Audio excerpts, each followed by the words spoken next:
El Corán. Uno de los libros más influyentes de todos los tiempos. Un texto sagrado que rige la vida de más de 1.000 millones de personas. Es un reglamento sobre cómo hemos de comportarnos en nuestra vida. Y que aún contiene misterios que nunca han sido revelados. Puede ser interpretado de maneras muy diversas. Contiene fragmentos en los que Dios habla sobre la paz, la compasión, etc. Pero también encontramos otros en los que se habla de violencia y guerra.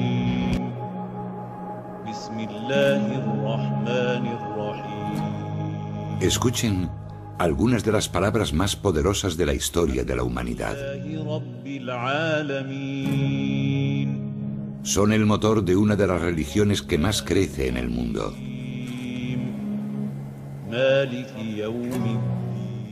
Miles de millones de voces las han repetido durante los últimos 1400 años. Son las palabras del libro sagrado del Islam, el Corán. Los musulmanes creen que el Corán fue revelado directamente por Dios al profeta del Islam. No se trata simplemente de que Dios inspirase al profeta o lo empujase a contar un acontecimiento importante.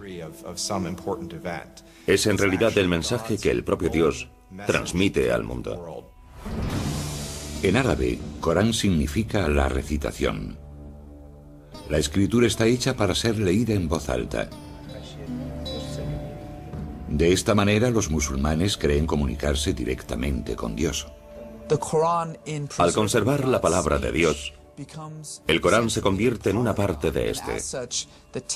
Y por tanto, el propio texto, las palabras, las páginas y el mismo libro son de por sí algo sagrado. Al hojear el texto sagrado, pueden apreciarse en un primer momento ciertas similitudes entre el Corán y las escrituras judías y cristianas. Todas hablan de un Dios único y omnipotente, y narran, en algunos casos, las mismas historias.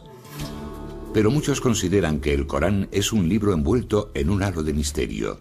Sus versos, considerados durante mucho tiempo entre los más bellos jamás escritos en lengua árabe, forman un laberinto de lenguaje, siendo más propios de la poesía que de la prosa.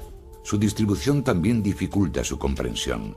Al contrario que la Biblia, el Corán no sigue un orden cronológico ni narrativo. Por el contrario, sus 114 capítulos, o suras, se organizan en función de su extensión, los más largos al principio y los más cortos al final. Encontramos un estilo que actualmente calificaríamos de flujo de conciencia. Hay cierto misterio, así que el lector curioso que se acerca al texto se queda algo extrañado. No cuenta la historia de Mahoma, ni siquiera cuenta la historia del mundo. Existen algunas referencias a la aparición del mundo, a la creación divina, pero no se encuentran al comienzo del Corán, sino a la mitad, en alguna parte.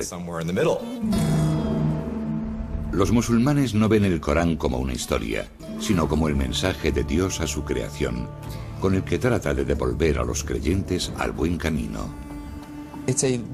Es un reglamento sobre cómo hemos de comportarnos en nuestra vida, sobre la definición de nuestra moral, sobre cómo afrontar la vida y las dificultades y conflictos que surgen en ella. Descifrar el significado del Corán no es una tarea sencilla. El Islam no cuenta con una institución religiosa como el Vaticano que oriente a los creyentes a la hora de interpretar un texto tan complejo. Cada persona hace su propia interpretación de las escrituras. Como musulmán, uno ha de creer lo que dice el Corán. Pero claro, la interpretación de lo que dice el Corán varía en función de cada persona.